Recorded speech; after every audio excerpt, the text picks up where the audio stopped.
Alhamdulillah, di malam hari ini kita kedatangan kembali saudara-saudara kita dari Singapura, Bapak Razak dan kawan-kawan. Alhamdulillah, ahlan wa sahlan wa marhaban, kembali bisa mengunjungi masjid kami, Masjid Nidaul Ilmi.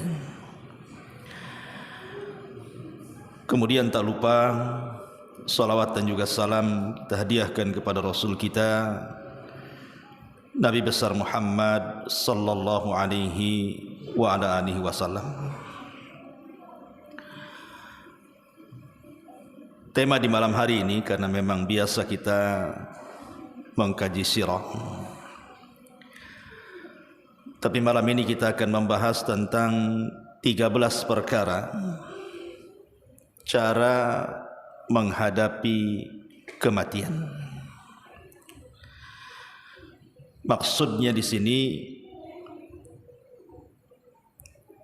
banyak orang-orang yang ketika ditinggal mati oleh orang yang kita sayangi dan kita cintai, terkadang sakitnya itu tidak bisa hilang dalam sehari dua hari. Kesedihan sampai ke tingkat niyaha, menolak takdir Allah Subhanahu wa taala. Maka dengan 13 perkara ini mudah-mudahan kita bisa menyadarkan. Saya kira kalau bapak-bapak, kalau ada keluarga yang meninggal mungkin agak slow sikit lah, karena laki-laki itu lebih ke menggunakan akal. Kalau perempuan biasanya karena lebih ke perasaan, makanya biasanya kalau dia orang awam tidak tahu hukum niyaha, maka dia akan menangis, meraung, menjamba, guling-guling, ngomong macam-macam. Itu pasti terjadi di masyarakat. Maka 13 poin ini adalah solusi supaya terhindar dari niyaha ini. Apa saja? Karena Nabi SAW masalahnya mengatakan soal niyaha ini. Kata Nabi SAW, arba'un fi ummati min umuril jahiliyati. Ada perkara-perkara dari umatku termasuk kebiasaan adat jeleknya jahiliyah. Lah salah satunya kata Nabi SAW, wan niyahatu, dan niyaha.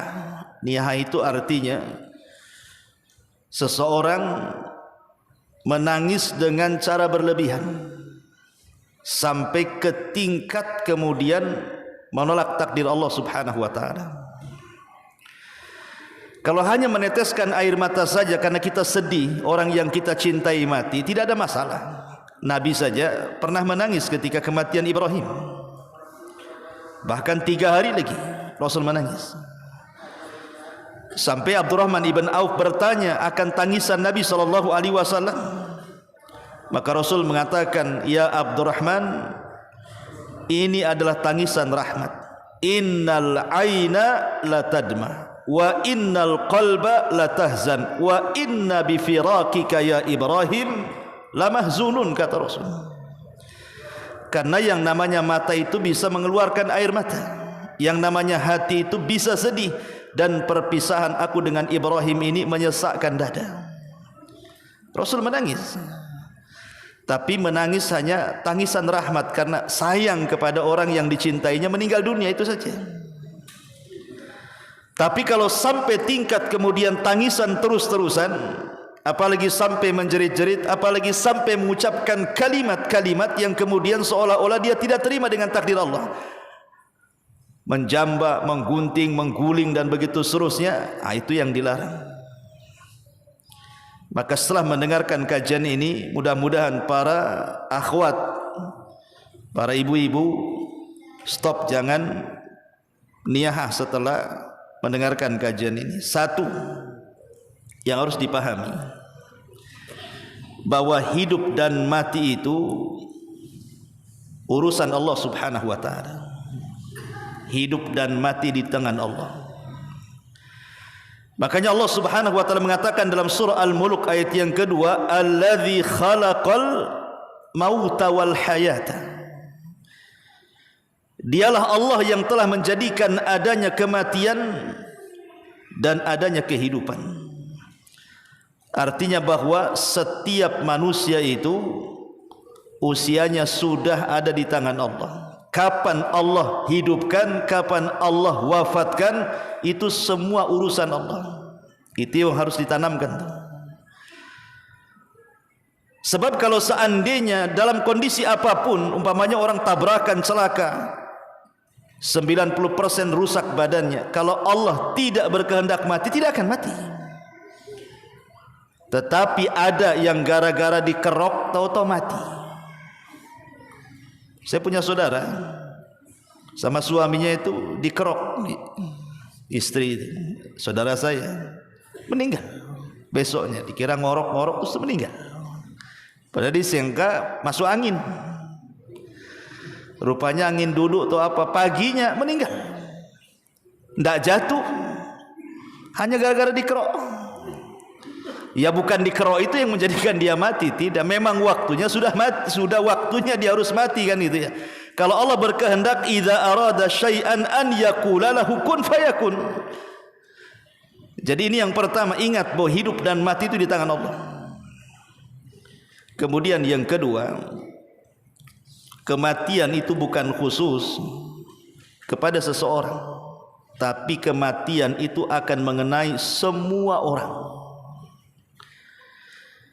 Jadi kalau seandainya ada orang yang kemudian meraung-raung niyaha karena kematian suaminya, anaknya, pasangannya, atau siapalah yang dicintainya, ingat bahwa kematian itu bukan khusus kepada suaminya saja, kepada anaknya saja. Orang yang menangisi pun akan mati juga. Lalu apa kemudian ditangisi? Engkau juga yang menangis akan mati kok. Karena Allah Subhanahu wa taala mengatakan kullu nafsin dha'iqatul maut, setiap jiwa itu pasti mati. Jadi kematian itu bukan khusus kepada seseorang. Para nabi yang mulia-mulia saja mati. Orang-orang yang sombong congkak sekelas Fir'aun, Namrud, di mana mereka? Semua mati. Jadi kematian itu bukan khusus kepada suami anda saja, anak anda saja, orang tua. Kematian itu semuanya kena, termasuk anda yang menangis juga akan mati. Ini yang kedua. Kemudian yang ketiga, perhatikan adab apabila menghadapi kematian. Harusnya yang pertama kali kalau ada orang mati itu bukan menangis meraung-raung, tetapi adabnya apa? Istirja. Apa istirja? Inna lillahi wa inna ilaihi raji'un. Itu namanya istirja, mengembalikan semuanya kepada Allah. Ingat bahwa orang yang meninggal itu adalah milik Allah. Kalau Allah kemudian mau mengambil hak dia karena miliknya, ya silahkan saja. Ingat kasusnya Ummu Sulaim. Ketika anak Abu Talha meninggal dunia, namanya Abu Umair. Abu Umair ini masih kecil walaupun ada abunya. Dalam hadis Bukhari, Abu Umair ini punya burung kecil. Memang belum balik, masih kecil, masih umur ya 4-5 tahun, punya burung. Dikasih nama Nugair. Entah kecekik, entah keinjak, matilah ini burungnya si Nugair ini. Nangis dia. Anas bin Malik ini walaupun bukan kakak kandung kan gitu ya, dia laporan kepada Rasul. Rasul, adik saya nangis sedih. Kenapa? Burungnya mati. Maka Rasul sallallahu alaihi wasallam lihat takziah Rasul. Padahal yang mati burung itu takziah. Datang kepada Abu Umair yang belum balik itu. Kata Nabi sallallahu alaihi wasallam, "Ya Aba Umair, ma fa'alan Nugair?" katanya. "Hei Aba Umair, apa yang terjadi dengan burungmu si Nugair itu?" katanya. Mati Rasul. Namanya anak kecil tak pandai melihara burung, mati. Lah Abu Umair ini sakit. Ketika Abu Talha safar, Allah takdirkan tidak tertolong nih, Abu Umair ini meninggal. Kemudian menangislah keluarganya. Kata Ummu Sulaim, kalau kalian menangisi anak ini, keluar dari rumah ini. dan jangan bicara kepada suamiku siapapun kecuali aku yang menghabarkannya. Setelah itu dimandikan, dibedai, ditidurkan, seolah-olah anak tidur pada dah mati itu. Abu Talha datang. Ketika namanya orang kayak saya, bapak-bapak ya semuanya, pasti kalau punya anak kecil itu pertama datang kalau dari safar yang ditanyakan anaknya dulu tuh. Mana anaknya kan gitu ya. Ibunya nanti kalau anak udah tidur. Anaknya dulu. Ya. Jadi mana anaknya katanya. Kata Muslim, jangan diganggu lagi tidur. Udah mati itu. Enggak dikasih tahu dulu. Akhirnya kemudian karena begitu rapinya Ummu Sulaim menyembunyikan kematian Abu Umair ini,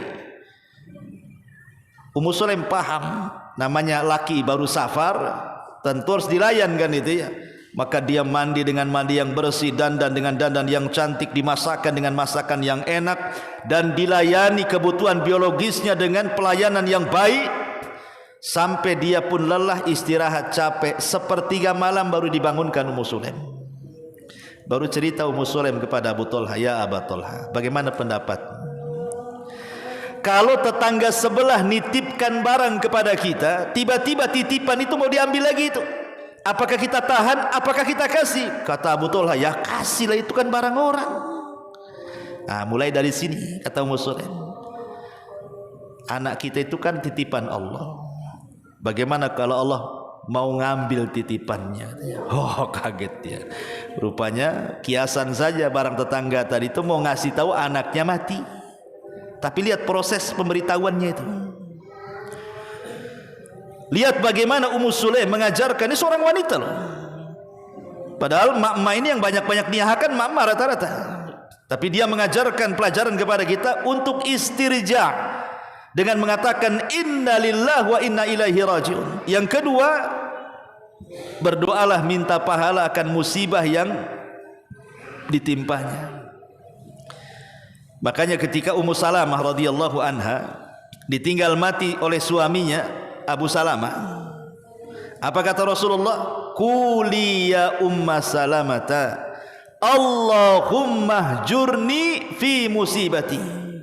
Katakan wahai Ummu Salamah, ya Allah berikan ganjaran akan musibah yang menimpaku. Wa khluf li khairam minhu, dan gantilah dia dengan yang lebih baik. Maka di antara adab kalau sekarang ini Allah takdirkan mungkin keluarga kita meninggalkan kita, maka yang pertama jangan nangis dulu. Katakan inna lillahi wa inna ilaihi rajiun. Kemudian Allahumma hjurni fi musibati. Ini yang ketiga. Yang keempat, kematian itu sebuah musibah. Dan semua musibah yang Allah timpakan kepada kita itu semua sudah dicatat. Lalu ngapain ditangisi kalau sudah dicatat? Makanya Nabi SAW mengatakan innallaha kataba maqadiral khalaiq qabla an yakhluqas samawati wal ard bi 50,000 sanah. Jadi Allah itu mencatat, menulis ketetapan ciptaannya 50.000 tahun sebelum menciptakan langit dan bumi itu. Jadi lah apa yang kamu ditangisi? Memang sudah waktunya. Jadi jodoh kita, kemudian bahagia kita, celaka kita, termasuk juga mati kita, itu sudah dicatat 50.000 tahun sebelum Allah menciptakan langit dan bumi. Makanya pentingnya kita ini yakin dengan takdir. Sebab kalau dapat musibah, kekuatan takdirlah yang bisa menenangkan kita. Ini yang keempat. Kemudian yang kelima, cobalah kita pahami bahwa sisi positif musibah itu sebenarnya adalah Allah sayang dengan kita. Jadi kalau Allah Subhanahu wa taala memberikan musibah kepada kita, hakikatnya Allah sedang sayang dengan kita, itu bukan benci. Karena kebanyakan orang ketika menghadapi musibah itu seolah-olah musibah itu bagaikan azab. Jadi Allah menimpakan musibah itu, kita nilai musibah itu sebuah azab. Jangan, kita balik cara memahaminya.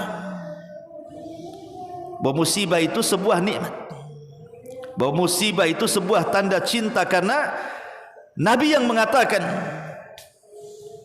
innallaha idza ahabba abdan ibtalahu. Allah itu kalau senang dengan seorang hamba, diuji itu hamba itu dengan musibah. Faman radiya falahu ridha wa man sakhita falahu sukhtu. Kalau dia redha, Allah senang. Kalau dia putus asa, Allah pun benci dengan dia. Ini yang nomor 5. Yang nomor 6, kehidupan manusia sangat terbatas. Karena kehidupan manusia sangat terbatas, manusia tidak bisa untuk meminta tambahan usia. 1 menit pun tidak bisa. Jadi usia manusia kan sudah dibatasi Allah nih. Pamannya Allah sudah mencatat usia kita 40, di umur 40 tahun meninggal, di umur 50 tahun meninggal, di umur 70 tahun meninggal umpamanya. Ketika sudah datang waktu meninggalnya, 1 menit pun diundur nggak akan bisa. Ya Allah, tolonglah 1 menit lagi, jangan lu meninggal. Nggak bisa. Karena Allah Subhanahu wa taala yang mengatakan, walan yuakhirallahu nafsan idza jaa ajaluha wallahu khabirum bima ta'malun. Allah tidak akan menunda kematian seorang hamba. Idza jaa ajaluha la yastakhiruna sa'atan wala yastaqdim. Tidak mungkin maju, nggak mungkin mundur, pas waktunya. 1 menit pun tidak mungkin bisa kita tawar. Artinya memang itulah kematian seperti itu. Kalau sudah takdirnya nggak bisa.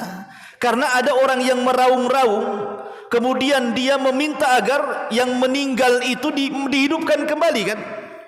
Mana bisa wakila man rah. Allah mengatakan wakila man rah.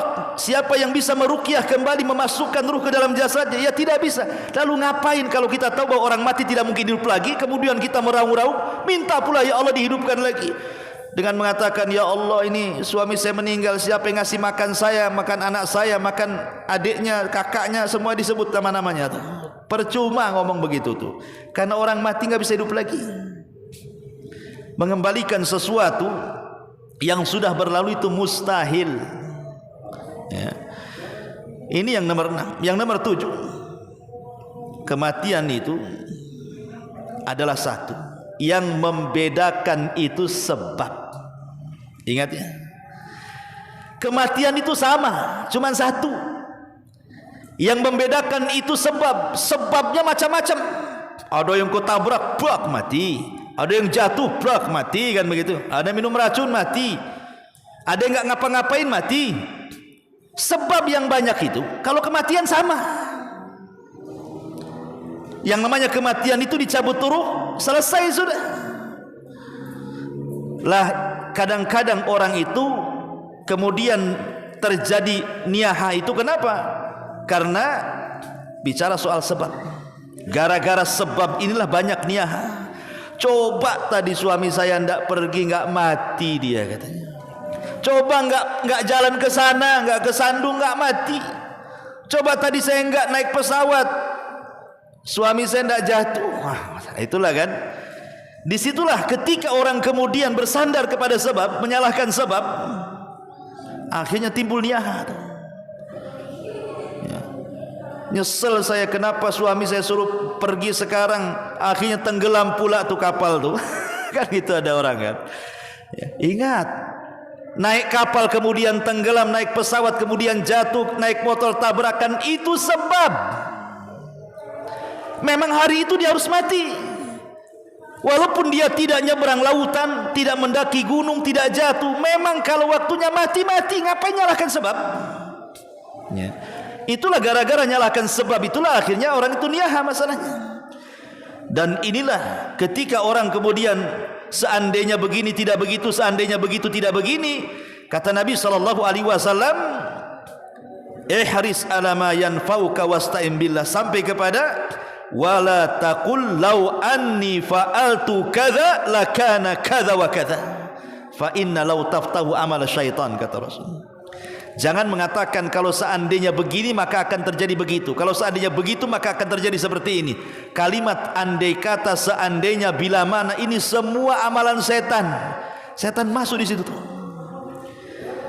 Maka jangan pernah mengatakan seperti itu, menyalahkan sebab itu jangan. Karena kematian itu satu, sebab itulah banyak macam-macam sebab. Ya. Ini yang nomor 7. Yang nomor 8, bahwa yang terkena musibah itu bukan orang-orang yang kayak kita ini mungkin yang kurang ibadah ya. Orang-orang mulia yang harusnya mereka hidup panjang daripada kita supaya lebih manfaat bagi manusia, meninggal juga. Harusnya kita ini yang jahat-jahat, yang kurang-kurang ibadah kan itu yang meninggal. Justru orang-orang baik pula meninggalkan kita. Kalau sekelas para nabi, para sahabat, para ulama, mereka meninggalkan kita, padahal mereka orang-orang soleh. Apalagi kita pula, siapa kita dengan mereka? Siapa kita dengan orang-orang soleh itu? Kenapa orang-orang baik kemudian cepat gitu kan?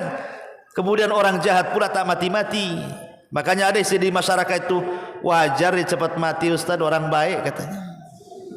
Kok si Anu itu sudah 80 tahun tak mati-mati? Ya dia jahat katanya. Orang jahat itu lama matinya katanya, kan itu. Enggak juga, ini kan bahasa-bahasa enggak benar kayak gini.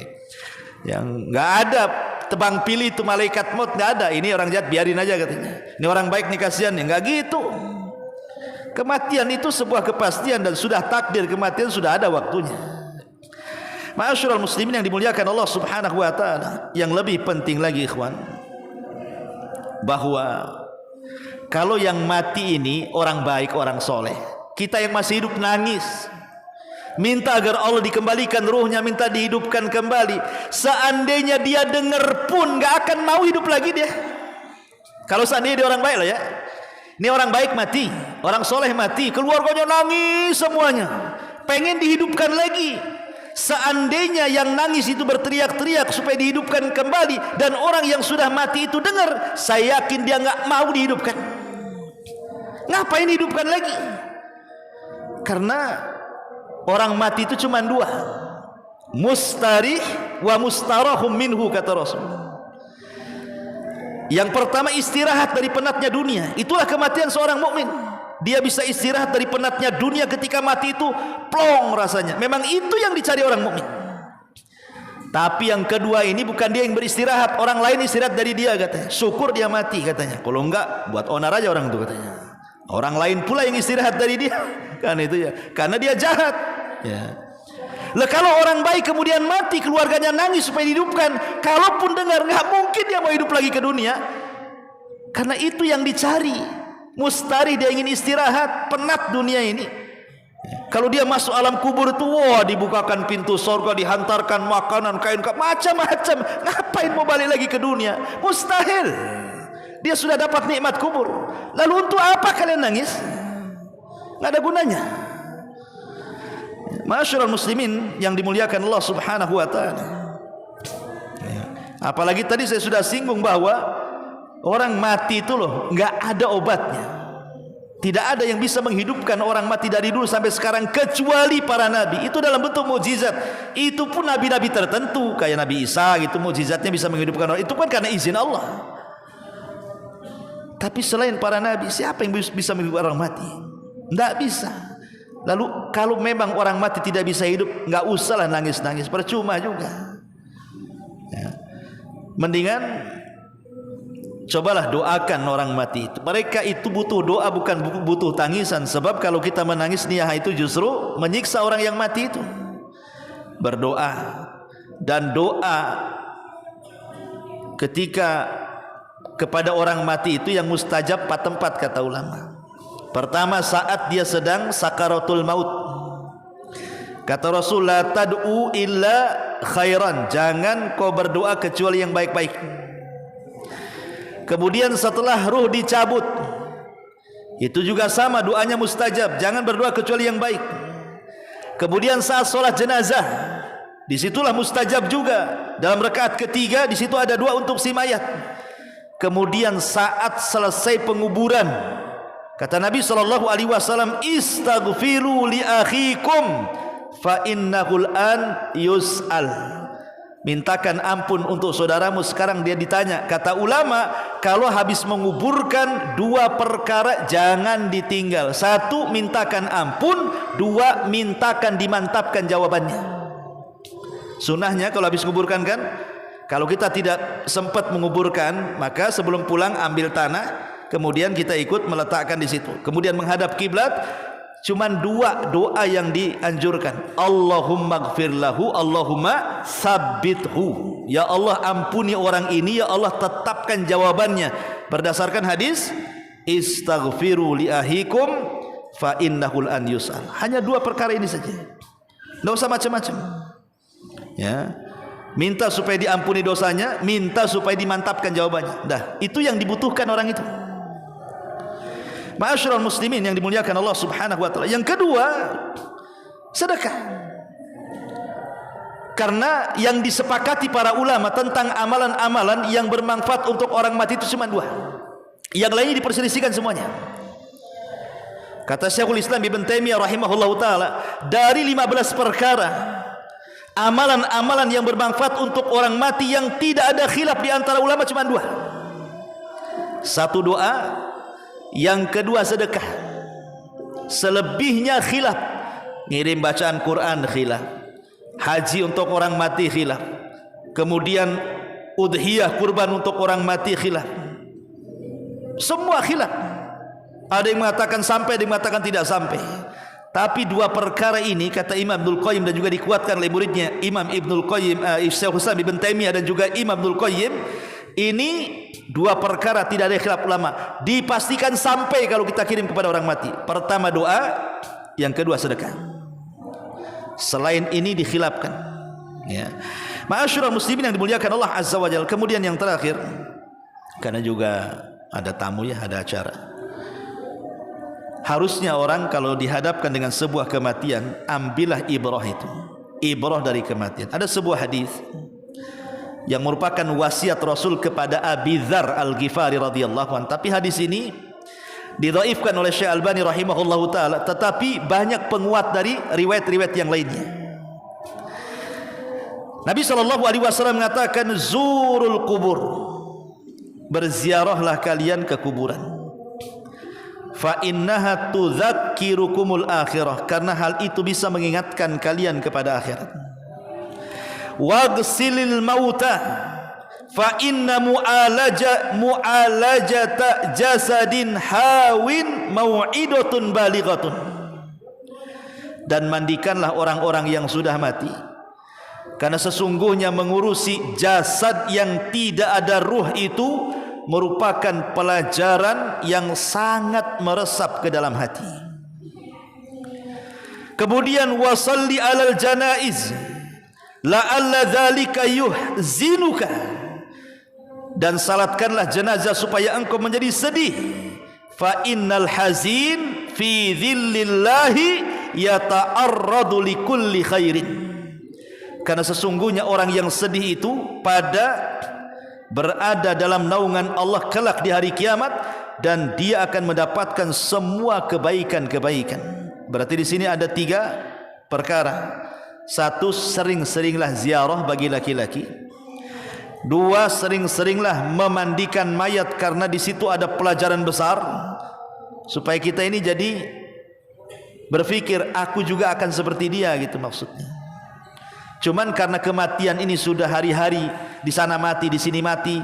Mungkin 1 hari itu banyak orang mati, apalagi kemarin masa corona, mati aja dengar si fulan mati. Jadi kayak biasa jadinya. Bahkan kita pula yang menengok kematian, memandikan mayat, menguburkan, menyolatkan, pulang dari kuburan itu tenang-tenang saja, seolah-olah dia tidak akan mati itu. Nah, itu mungkin sudah keras hatinya ya. Tapi Rasul mengajarkan, cobalah yang keras-keras hati itu ziarah kubur, kemudian mandikan mayat, kemudian sering-seringlah solat jenazah. Ya, karena dengan itulah ibrah dan pelajaran. Tetapi memang riwayat ini lemah, riwayat yang sahih ya. Cuman dikatakan fazurul kubur fa innaha tudzakkirukumul akhirah. Ziarahlah kuburan karena itu bisa mengingatkan kepada akhirat. Wallahu a'lam bishawab. Khotbah muliakan Allah Azza wa Jalla, mudah-mudahan ada manfaatnya.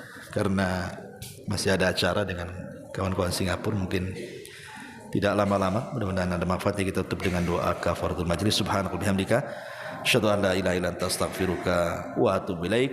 Allahu ta'ala alam. Assalamualaikum warahmatullahi wabarakatuh.